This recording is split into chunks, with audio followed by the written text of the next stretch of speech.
right, welcome back for another CBSI Hot 10 show. Make sure you go over to comicbookinvest.com and check out the article where I might have a few extra little tidbits and footnotes that we don't cover here on the show today. Also, make sure you check out all the articles over on the site, as well as all of the shows here on the channel. Make sure that you comment down below, like, subscribe, hit the alert button so you don't miss anything. Keep telling your friends so we keep growing the channel. And if you want to see this week's list, all you got to do is hang on for a few seconds after the intro, and we will be right back.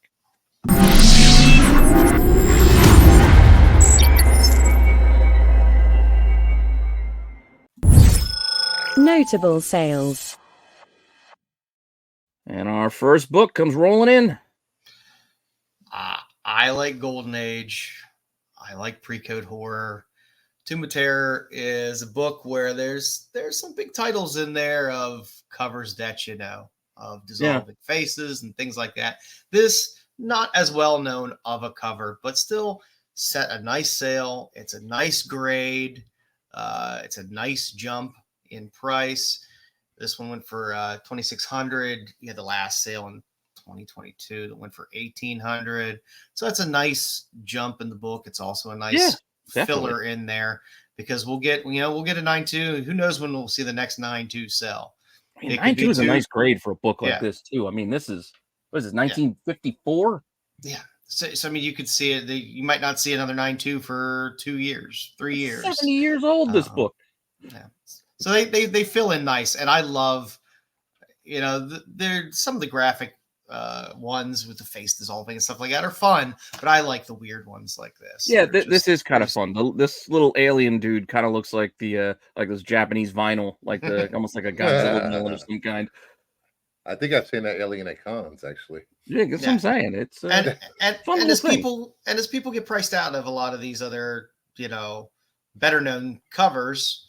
They're going to start gravitating towards some of these other ones as well, and lift the price across the board. So it's nice to see. Well, it's definitely a cool book, and I don't know where this next one came from, but Bruce keeping an eye on the weird stuff.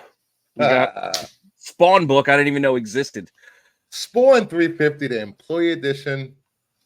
Last week we had a Spawn 350 unsigned sold for $4,000. Mm-hmm. This sold for $5,350 at 9.8. Only one sale. Maybe that's because there's only 3. Count them, 3 on the census. Actually, the person that sold this book, Big Clutch. Shout out to Big Clutch.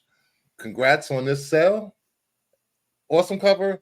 Spawn fans are crazy. I will say it again. Spawn fans are crazy. I don't know where they get all this money from. Well, do we even know how many of these actually even exist? I mean, I know there's 3 on the census, but we don't even know how many actually exist, do we? So, well, I'm pretty sure everyone at Image got one. Maybe everyone at Skybound got one. Maybe I don't know. Maybe not. Who knows? Could have just been Skybound. Could have just been it could have just been some small office that it's really unknown. I mean, Todd's done weird stuff like this before. Just remember the that graduation book for his college way back in the day. There's only a few hundred of those that he made for that. And then you got like the Star Wars doing it for the Imagineering or whatever, like their people. We know there weren't that many of those, so who knows how limited this could be. Yeah, but it's still a lot of money. It's one book I will never own. Yeah, exactly. No. No, you want to be a Spawn completionist? Good luck. Have fun with that. Because I don't think there's a chance in hell you're going to be able to do it. No. Oh, no. Oh, and with that, I think we should just get right into the regular list. Number 10. And our first book is a familiar book in a familiar spot. Yes, Deadly Genesis is still hanging around, and it is for all 3 covers like last week. Difference is that even though we haven't seen any more of Vulcan show up on X-Men 97, the cartoon, this still seems to be selling, and it's selling for a little bit more. Now that we've had over 50 copies this week, and for a little bit more money, well, there's now more sales in that $20 range for cover A, and I believe the Casada cover as well hitting that price. Prices are generally going up a tiny bit. Not a ton, so there's still plenty of cheap sales. But with 9/8 now getting 120 to 150, it is kind of setting a new little maybe possible floor. Who knows? It could drop again, but it's just kind of lingering. That's crazy. I didn't think it would stick. I didn't either. This long. I didn't think it would have as much of a jump as it did for. No, it was a quick cameo. It was like one little tiny. The half second of Vulcan we got. You know, he's like the worst Summers Brothers. Just saying. If by worst you mean the best. Because Marco's at the draft, I'm not here. I don't like Vulcan as much as he does. No, neither. No, and well, it's a pretty low bar with the Summers family. So they are kind of close. Like I like Havoc a bit. He's slightly above Havoc, not by much, but Cyclops is number one. Just saying. Yeah, now that we're talking it through, yeah, they all are pretty. 1 out of 100, if 100 is the best. Yeah. All right, with that, let's get to number 9. Number 9. And we got a variant. I like this. As opposed to that scary, hideous-looking Harley. Watch it, buddy. Bruce has that he loves so much. This Harley 39 1/50 for Mindy Lee is adorable. It's unique. It's a bubble helmet, which just pulls in a few of us niche collectors as well. It's doing pretty well. There's only a handful of sales, but an average 120 for this. It shot up pretty fast. Big number for 1/50, like right out of the gate. Yeah. Yeah. I'll be interested to see if it holds. I know I missed this book out of the gate because I was like, I'm just so tired of ratios and spending money for ratios. Yeah. But there was one cheap sale. There was one sale. It was like $35 because there are, if you find them, there are certain sellers who, no matter what the book is, they just, hey, this is what we sell our ratio for. They put them out, they sell them, they're happy. They don't care. Yep. That $34 set, that $34 sale was actually 10 copies was sold at $34. I looked into the sale. Really? Wow. Yes. So there's 10 more copies of this sold for $35. I only read it as one. I didn't realize it was that many. Yes. With the same seller. Who the hell is having 10 copies of a 1/50 to sell? The stores that had exclusives for this. Yeah, That makes sense. Yeah. I always that's one thing I always forget because I mean we're in issue 39 already. Yeah. Sometimes you just forget that a lot of stores are still just doing They're still doing for Harley here, Catwoman here. Yeah. And every Spider-Man book the numbers. But I think this one I think people will be looking for this one. Whether it holds, these numbers is, who knows? It'll probably come back down to earth. But I still think it's a great cover regardless. Yeah, it's fun. It has a callback. It feels like that Tomb of Terror with the weird aliens down below, bubble helmet, and all that fun stuff. And it's something different, which is nice. We tend to get a lot of the same stuff from the Harley stuff. Not overly sexed up or anything like that. And not nightmare fuel like the one Bruce loves. Hit you with my hammer. All right, let's see what we got next. Number 8. Speaking of getting all sexed up. Here we go. I'm putting this one over here. I'm putting this one over here. When boob job goes wrong. Yeah, it's tough when you can't unsee like what's there. It's just like I don't know. I liked it still. I think I ordered one even. But Art Adams once again doing Mystique 1/25. There are about 15 sales over the last week. I mean, it only just came out Wednesday, but averaging 40 to 50 isn't bad. So when you get that double ratio mark, it usually stands out, even when this is poorly framed. Like there's no reason we can't shift her to the side a little bit and get both of them in frame so it doesn't look like. I don't care. I'll take my Kelly Kapowski covers any day of the week. That's true. That is true. I love Art Adams. Even sometimes when it's not 100% where I want it to be, I still dig his covers. Yeah, I like I said, I still like it, and well, here it is, and this isn't his only book this week, but I'm getting ahead of myself there. We'll get to that one, but first, I guess let's get to lucky number 7. Number 7. The train is back at the station. Do it. Whoa. Civil Noir #1. It's just a rotation at this point. It's just a rotation of books of people moving from one to the next. And again, I think we talked about this last week and maybe the week before, how there's a certain tier of Stevens books that do pretty well at all times. And then people tend to filter down to a lot of the other ones. But about 10 sales, a raw high 273. That's something. The raw numbers on these books have really been catching me. And then the 9.8s have been silly. It was like $50 maybe a month ago. March, this was like a $50 book. And then it started hitting 100, and now the auction 273, and I think it had like 20 bids. So people were fighting over it for one reason or another.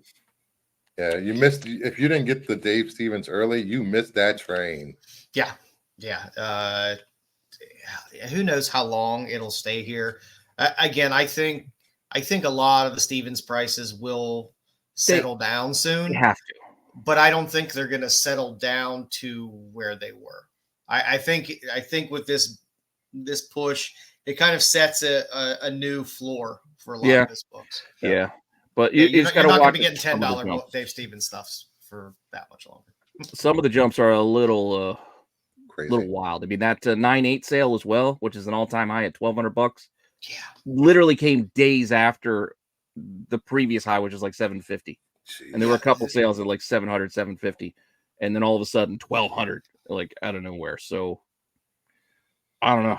It's a lot of money. It's a lot of money. And this isn't the only Cheval Noir. There is the cowboyish one with #7's doing all right, but this one was outstretching it a little bit. So that's why it's here, and that one's not. Yeah, they're all good books. I'm glad to see Stevens finally get his day in the sun. Absolutely. But to come back to what I was saying before, we do have another book. #6. And that book is from Art Adams again this week. Look at here. We got Jackpot and Black Cat #2 to 1 in 25. Art Adams. Another bobblehead cover. I like There's nothing wrong with this cover. Absolutely nothing wrong with this cover. I will say this is my second favorite bobblehead cover. The first one being Alpha Flight Snowbird. It's not even bobblehead cover. Yeah, this is not as bad.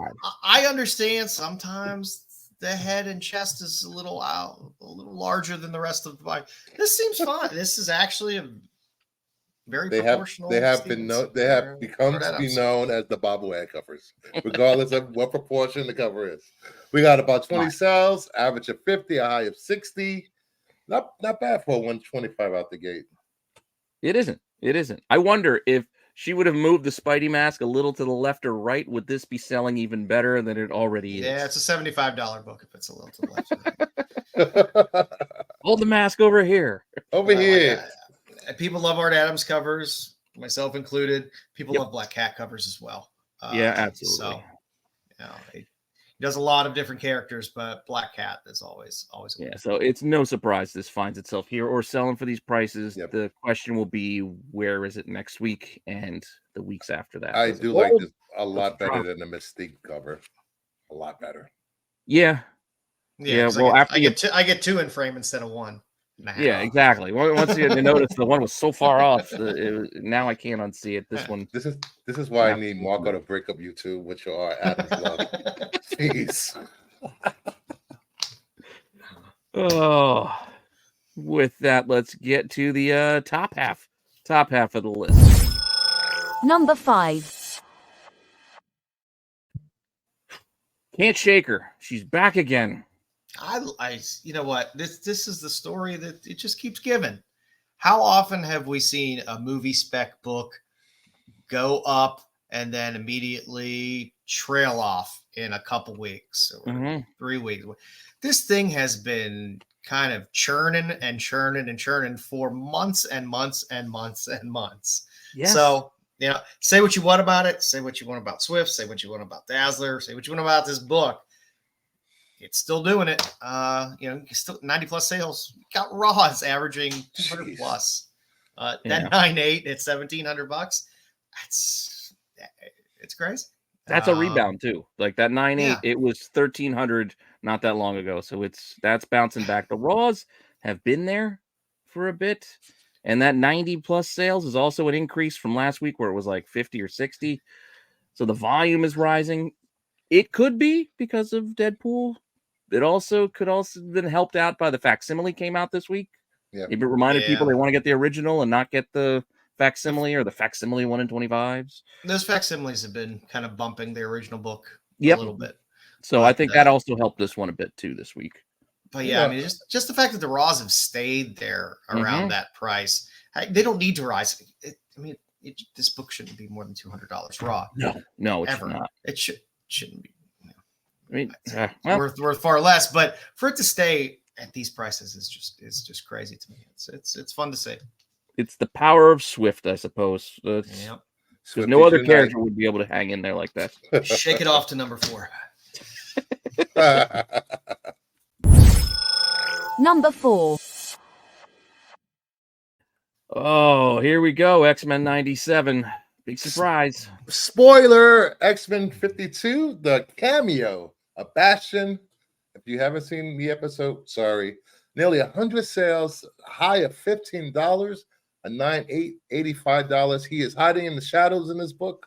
That's why it is cameo. Yeah. I don't like to get into the semantics of first full and cameo, all that, but realistically, this one, you don't even see his face. His name and shadows. But still, a lot of volume, even though many are much, much cheaper.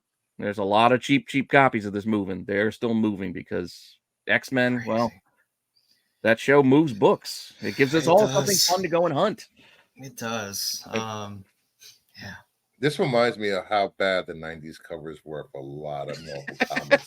The art is so bad. I don't know what's going on. Poor Bishop. He has a lot of muscles, more than he probably should have anatomically. And then the right leg is like double the size of the left leg. Yeah. Well, it's getting pulled. He's getting stretched. Hey, this looks like the Wolverine cover this week with the Stretch Armstrong. And then they gave him Fat Albert's face for some reason, which I don't quite understand on there. It's very weird, but it is what it is. It's not moving Bishop books, but it's moving Bastion books. Yeah, definitely. Bastion was on the minds of many this week, thanks to X-Men 97, which takes us to our top 3. Number 3. For, I guess, his arguable first full appearance, because inside this one, you get to see his face, and we begin to see the machinations that he has in store for us coming down the line with Operation Zero Tolerance and everything we're going to get to on the show, hopefully. X-Men 333. This one, a little less sales than 52 in the 70 plus range, but it's hitting a little bit higher, hitting about $20 as a high, but still plenty of cheap copies moving. I'm talking like, a couple bucks, $5 copies are still moving. Just most of them are kind of hitting that, starting to get that 10-15 averages. And a lot of sets with number 52. People are packaging them together and getting 25 to 30 on both of these. So got to factor that in as well, because you want the cameo and you want the first full, I guess. Yeah. I mean, I don't like C-level villain spec, but at the same time, for all the things that have been spec'd on in X-Men 97 in terms of appearances, at least we know we're getting a 3-episode story arc. Yeah. That's going to close out, which will probably involve him heavily throughout. So at least you're not just getting I saw Vulcan for 2 seconds. Exactly. So, it'll give him at least that kind of a signature moment with fans that even down the line, they say, man, you remember that X-Men 97 animated show? I just remember how they just came through at the end with Bastion as the villain. It kind of gives him like that key moment for the character. Because before now, he's been long forgotten about. Like, you try to explain his history to people. It's like, well, it's a Master Mold and a Nimrod and it's Perilous. And you're like, Siege Perilous? What is that? I don't even want to get into it, man. It's kind of complicated. I mean, like I said, I'm not chasing this book, but with Tim, more than likely going to be appearing in a few more episodes as they work through that storyline, it probably gives you a little bit more leeway to unload this book. Yeah, but even at these prices, you're not going to go broke. You're spending a couple of bucks just if you want it. Oh no, for whatever reason you want it, you spend $10 to $15. You're not going to be killing your wallet, considering what you might be throwing at some of these new ratio variants and new books that come out. No, you could find this. You could still find this. But you can go digging, go have fun, Yeah, and go dig for this because you'll find this is a fun book to find. Mhm. Not a fun book to spend $20 on raw on eBay. My copy is in storage, and it will stay in storage. Yeah, mine's in here somewhere. It's back in here somewhere. But let's see what our top two are as we leave X-Men 97 behind us for a moment. Number 2. Just want to say thank you. Ooh, Something Killing the Children, number Good stuff. 36. It is back after a hiatus of what, 4 or 5 months? Yeah, something like that. Yeah, it's been a while. It has we been a got while. art. It's hard to tell with House of Slaughter out there as well. So it's Yeah. Nice art germ cover. We got about 40 plus sales, averaging $30 to $40. At a high sale of 75. It's actually a really good cover. Yeah, it's not bad. They don't let me down. This series doesn't let me down on covers. Mhm. I fell off of it for a while after Oh, like 20 You years. can buy a cover of this, like there is a version. I think it's Trade Dress has it on. Like, there's a version you can buy with the art germ art that's cover price. So this is just the thank you that stores got. That's all virgin, and I think little black and white with the red, Schindler's List pop of red. I'm surprised this series is still going. Be honest. Like I said, you got spin-off series from it that are still going. So yeah, I don't know. It was an enjoyable series. I think people are still liking it. They're still liking it. They're still ordering it because there are incentives still for this book, which I'm surprised. Like, we're issue 36. There were a decent number of incentives on this book. So it's like what? It's like 25, 50, 100, 175. What the heck? Let's throw everything we got out there. Yeah. Plenty of covers for everybody. Whatever you want. I don't know. But the thank you seems to be a favorite right now on this book coming back. People love those thank yous. Yeah. And that will leave us with our last book. And our number 1. And at number 1, thank you, Deadpool and Wolverine trailer, for giving us a clearer look at Cassandra Nova, because this book is back again. New X-Men 114. Frank Wiley doing the cover here. This was a new age for the X-Men, and we got introduced to Cassandra Nova here. Almost 150 sales this week on this thing. Prices are still in that, or I shouldn't say still in back to that $20 kind of range. Like, there's anywhere between $15 and $25, but newsstands can fetch you even a higher premium at $50. And then 9/8 are getting up to $150 to $175. And there were 20 9.8 sales this week, which is a lot because there are a lot of them out there. To be fair, there's a lot of these graded and a lot of 9/8s out there. So it's still impressive to see that kind of volume over a few days, thanks to that Deadpool trailer. X-Men, Age of Long Legs. Yeah. I hate this cover. I really do. Yeah. It's still iconic at this point. You see it, and you remember, you know what it is. Even with their crumpled, puffy leather. Puffer jackets. Yeah. Fresh from Planet X-Men, fresh from Planet Hollywood. But another book you can still, I'm telling you, you still go digging. I'm sure there's still copies out there that people haven't pulled to reprice. So heavily printed, a lot of them out there. But it's spiking right now thanks to all the excitement around that trailer. And with that, that's our list for this week. So make sure you guys stick around for after the show. The boys here are going to run down the qualified and the OLI with some other artists you should look at. Yep, and Dom has a toy segment, so gotta love Dom's toy segments. Dom's a talent. Dom's a talent. It'll be good. Dom is something. He is something. Don't inflate his head too much. Dom is something. It's too late. Too late. And with that, we'll see. Hopefully, the other boys will be back with us next week. Like I said, it's NFL draft today for Marco. And then Matt couldn't do it. We had to push this off as well. thanks to the draft last night. So we're making do, and hopefully you enjoyed the list, and we'll see you guys next week. All right. See you next week. Later.